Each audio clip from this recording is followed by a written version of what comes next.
नमस्कार दोस्तों, आप देख रहे हैं इंडिपेंडेंट हिमाचल।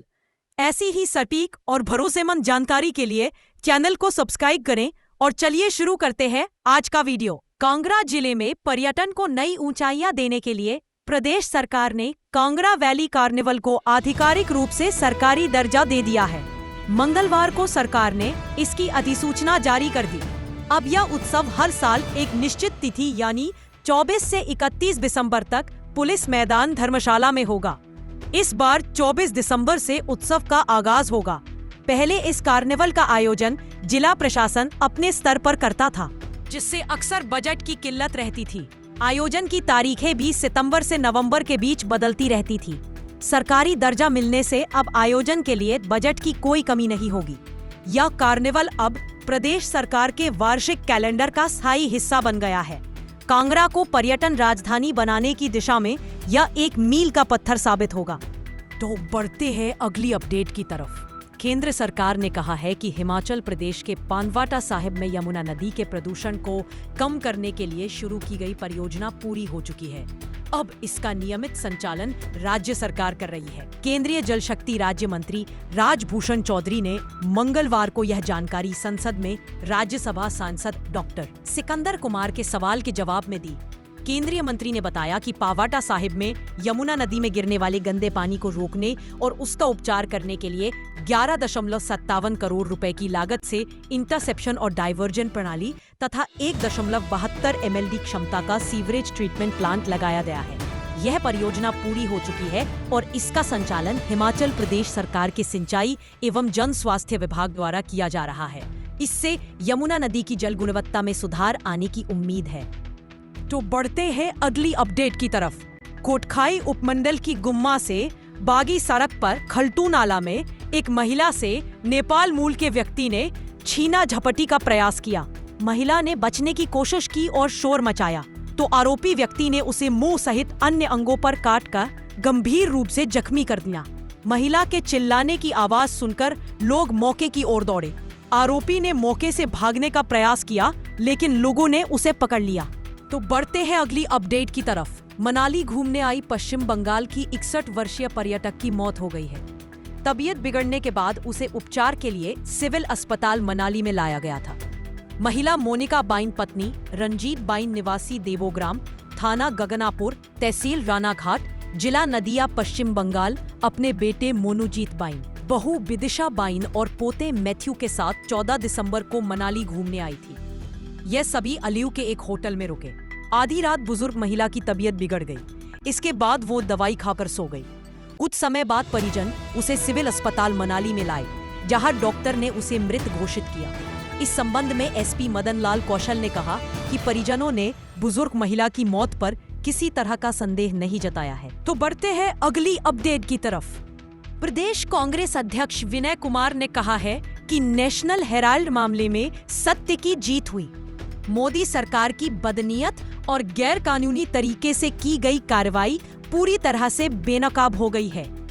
विनय कुमार ने कहा कि अदालत ने यंग इंडियन मामले में कांग्रेस नेतृत्व सोनिया गांधी और राहुल गांधी के खिलाफ ईडी की कार्रवाई को अवैध और दुर्भावना से ग्रसित पाया है। मंगलवार को विनय कुमार ने कहा कि फैसला आया है कि ईडी का मामला क्षेत्राधिकार से बाहर है। उसके पास कोई एफआईआर भी नहीं है, जिसके बिना कोई मामला ही नहीं बनता। मोदी सरकार की ओर से पिछले एक दशक से मुख्य विपक्षी दल के खिलाफ राजनीतिक प्रतिशोध और बदले की भावना से की जा रही यह कार्रवाई पूरे देश के सामने बेनकाब हो गई है। सो बढ़ते हैं अगली अपडेट की तरफ। शिमला जिले के चौपाल उपमंडल के अंतर्गत नेरवा उप तहसील के तहत आने वाली पंचायत भराणु का गांव गौचा मंगलवार को आजादी के 78 वर्षों बाद सड़क सुविधा से जुड़ गया। मंगलवार को इस संपर्क सड़क का उद्घाटन उपमंडल अधिकारी चौपाल हेमचंद वर्मा की ओर से विधानसभा क्षेत्र से कांग्रेस के पूर्व प्रत्याशी रहे एवं वर्तमान में कांग्रेस संगठन महासचिव रजनीश किमटा की मौजूदगी में किया गया। इस दौरान गांव तक HRTC बस का ट्रायल भी किया गया, जो कि सफल रहा।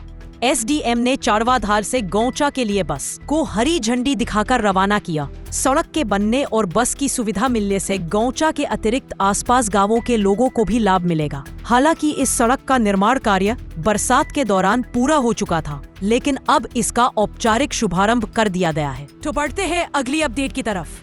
चिट्टा मुक्त हिमाचल अभियान में शिमला और धर्मशाला के बाद मंगलवार को हमीरपुर में मेगा वॉकथॉन हुई। भारी संख्या में मौजूद लोगों के बीच मुख्यमंत्री सुखविंदर सिंह सुक्खू ने 2 किलोमीटर तक प्रतिभागियों का हाथ थामते हुए वॉकथॉन की अगुवाई की और नशे के खिलाफ संदेश दिया। बाल स्कूल हमीरपुर मैदान में 10:30 बजे पहुंचे मुख्यमंत्री ने बच्चों और युवाओं को चिट्टे के खिलाफ शपथ दिलाई।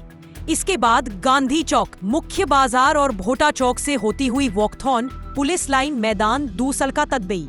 भारी भीड़ के कारण यह दूरी तय करने में 2 घंटे से अधिक का समय लगा। पुलिस लाइन मैदान में जन समूह को संबोधित करते हुए मुख्यमंत्री ने युवाओं से नशे के विरुद्ध समाज को जागरूक करने का आह्वान किया। उन्होंने कहा कि हिमाचल के भविष्य को नशे से बचाना सरकार और समाज की साझा जिम्मेदारी है। तो बढ़ते हैं अगली अपडेट की तरफ। चिट्टा मुक्त हिमाचल अभियान में शिमला और धर्मशाला के बाद मंगलवार को हमीरपुर में मेगा वॉकथॉन हुई। भारी संख्या में मौजूद लोगों के बीच मुख्यमंत्री सुखविंदर सिंह सुक्खू ने 2 किलोमीटर तक प्रतिभागियों का हाथ थामते हुए वॉकथॉन की अगुवाई की और नशे के खिलाफ संदेश दिया। बाल स्कूल हमीरपुर मैदान में 10:30 बजे पहुंचे मुख्यमंत्री ने बच्चों और युवाओं को चिट्टे के खिलाफ शपथ दिलाई। इसके बाद गांधी चौक, मुख्य बाजार और भोटा चौक से होती हुई वॉकथॉन पुलिस लाइन मैदान दूसरका तक गई। भारी भीड़ के कारण यह दूरी तय करने में 2 घंटे से अधिक का समय लगा। पुलिस लाइन मैदान में जनसमूह को संबोधित करते हुए मुख्यमंत्री ने युवाओं से नशे के विरुद्ध समाज को जागरूक करने का आह्वान किया। उन्होंने कहा कि हिमाचल के भविष्य को नशे से बचाना सरकार और समाज की साझा जिम्मेदारी है। तो बढ़ते हैं अगली अपडेट की तरफ। हिमाचल प्रदेश में पंचायत स्तर पर नशों के हॉटस्पॉट की पहचान शुरू हो गई है। मुख्यमंत्री सुखविंदर सिंह सुक्खू के निर्देशों पर सोमवार को प्रदेश की 283 पंचायतों में नशा निवारण समितियों की बैठक आयोजित की गई। बैठकों के माध्यम से नशा निवारण समितियों को पुनर्गठित करके सक्रिय करने की कवायद भी शुरू कर दी गई है।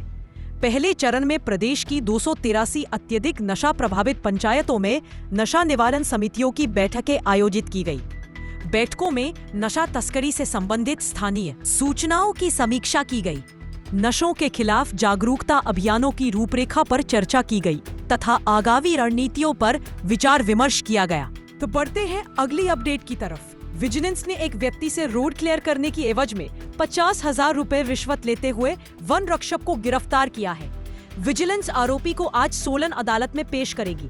डीएसपी विजिलेंस डॉक्टर प्रतिभा चौहान के नेतृत्व में कार्रवाई की गई। वन रक्षक मुकेश कुमार को टीम ने उसे पंजहरा में जाल बिछाकर पकड़ा। मुकेश कुमार लोनिवी की सड़क पर पड़े मलबे को हटाने की शिकायत के निपटारे के लिए रिश्वत की मांग कर रहा था। पंजहरा बीट के वन रक्षक मुकेश कुमार के पास एक व्यक्ति की शिकायत आई थी कि रोड से मलबा हटा दिया है।